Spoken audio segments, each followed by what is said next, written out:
I'm not supposed to crack any jokes till after the November election, so go ahead. You want to add some, Stephanie and others?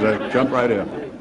Let me say that I am overwhelmed and humbled and thankful for the voters of Akron that they've continued their confidence in me.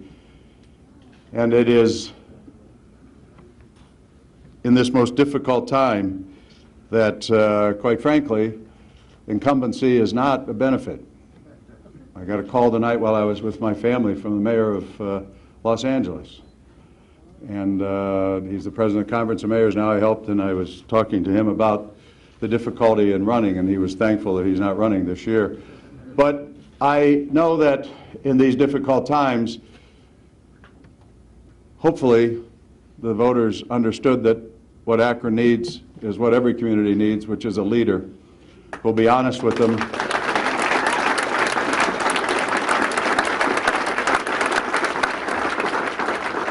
And I have clearly been honored for all of these 24 and a half years to be able to serve. And I really and truly feel like I have served. And I have served in the best interest of the public, even when sometimes it has not been easy.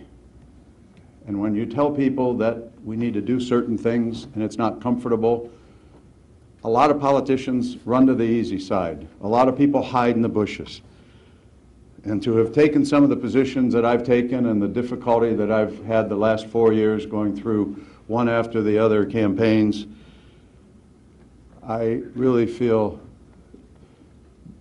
beyond any ability to explain in words how thankful I am that people continue to have the confidence in me. And so I thank the voters first and foremost.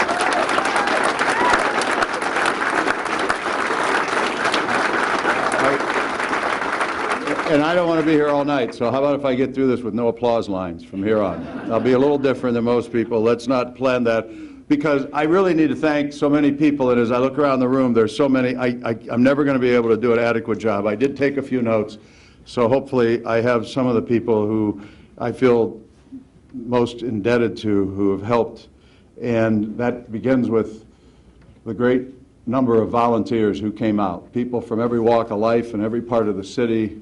And I thank you very much for spending time, and your time, especially during the summer months when the weather was nice, calling people and doing things that were so important to get the vote out today. And I thank my family, people who are here on the stage with me, and someone that has made me happier than I've been in years, Tammy. Thanks. She's had the toughest time. She hasn't been through this before. And for those of you who are used to this kind of stuff, you know, when somebody calls your name, when you're riding in the parade, you know, you're supposed to get used to it, but I'm not very much used to it. Last weekend when I was with my 3 grandchildren and the woman carrying certain balloons yelled a certain 4-letter word, I don't know. Ray, you'll be proud of me. All I said was be nice. I didn't return. I need to thank Gert Wilms, and I know she doesn't like parties. Where is she? Gert, you're fired. I don't like anybody yelling at me and pounding their fist on the table. Now I know how people see me. But just as sometimes I need to make a point, Gert made a point with me and with a lot of volunteers and cabinet and council and others who came in there and said, this is what we need to do to get this done. And I can't thank you enough for taking this responsibility. And I know she took the obligation seriously, and I really thank you. Last time we kind of went through the motions, and this time it paid off to have somebody who really knew what they were doing. And people liked you too. That was the hard part of it. So thank you, Gert. Heather Licata, who did a tremendous job, and Ray Capper raising money that in this business you have to have money to pay for the ads. Those don't come cheap. I really thank them, and of course Ray has been almost now a lifelong friend, and he's done so much. My cabinet and ex-cabinet or former cabinet members who came forward and volunteered and did so much, I really thank you more than I can say. The folks in the law department who spent your summer evenings and weekends I know that I'm going to miss some people, but John Valley in particular, my cabinet, really, and Janae, by the way, did a great job with the finance reports. Ours were accurate and actually timely, different than some other folks out there. Janae, I thank you, and John. Next to him is Jeff Fusco, who worked as a council person and then left and became a cabinet member and now is back on council, and he really did an outstanding job, and I really thank you, Jeff. You put your heart and soul into it. And as I mentioned, council, most of you saw Marco come up, and it's important to me because he's become one of my most valued friends. Not because politically or anything else, just because we talk a lot, get a lot of things accomplished by talking through. And while I said this many times on the campaign trail, do you really think Marco rolls over and plays dead for me? I mean, we argue things back and forth, but we do it in a way that accomplishes the very best for the citizens of Akron. And I can't tell you how proud, first of all, I am to be his friend, and he's my friend, and to have his help and support in this. It was vitally important for people to differentiate and know and understand why it was important to keep my administration here, and thank you, Marco. I appreciate it.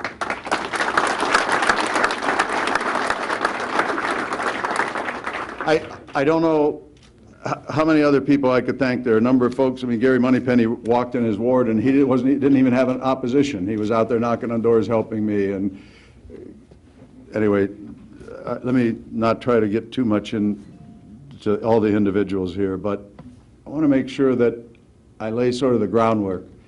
Because as I told people before, I'm not interested in just being mayor. At my age and with 38 years service, I'm not making any more money by running for this next 4-year term. But I honestly believe that I could continue to provide the leadership that's necessary. But this race was never about personalities, even though one of my opponents tried to make it so. This was never about race, even though, trust me, my opponent tried to make it so.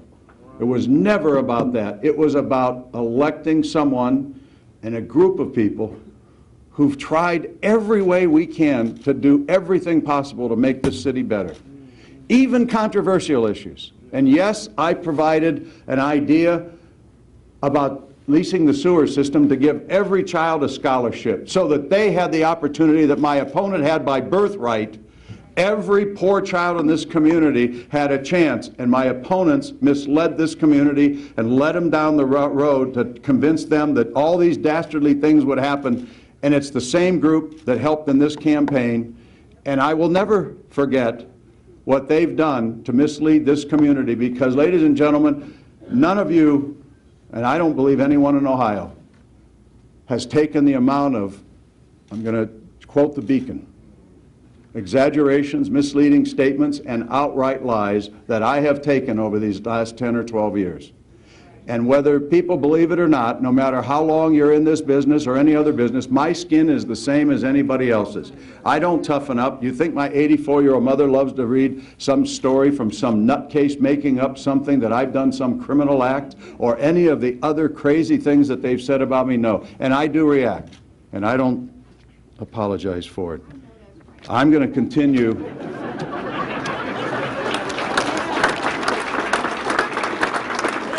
I've sort of gotten used to this. I was going to say, can I get an amen there? I mean, there's an amen there.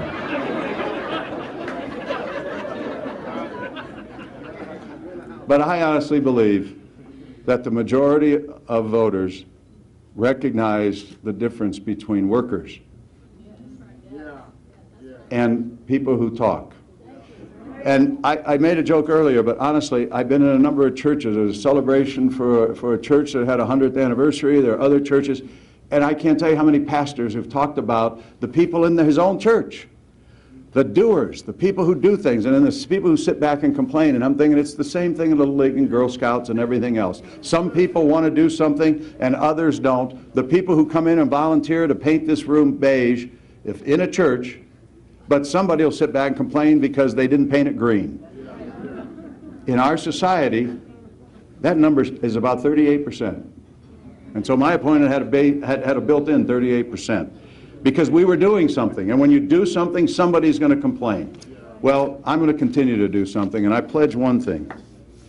I pledge to continue to work with everyone, friends, supporters, and those people who supported any other opponent, who are honest, sincere people, who want to do something to make this community better. I'll work with you every way I can. And let me clear up one misleading thing that irritates me maybe as much as anything. For anyone in this community, seeing my three grandchildren here and 2 others at her home, my 84-year-old mother and my 2 kids, all of whom who live in Akron, to believe somehow that I don't support or not supportive of the police and fire, our safety forces, is one of the most bizarre and misleading outright lies. I will continue to work with them. I support them. They do a great job risking their lives every day. But I will also stand up for the citizens of Akron who deserve every new technology, every new method of policing, every new method to improve the service levels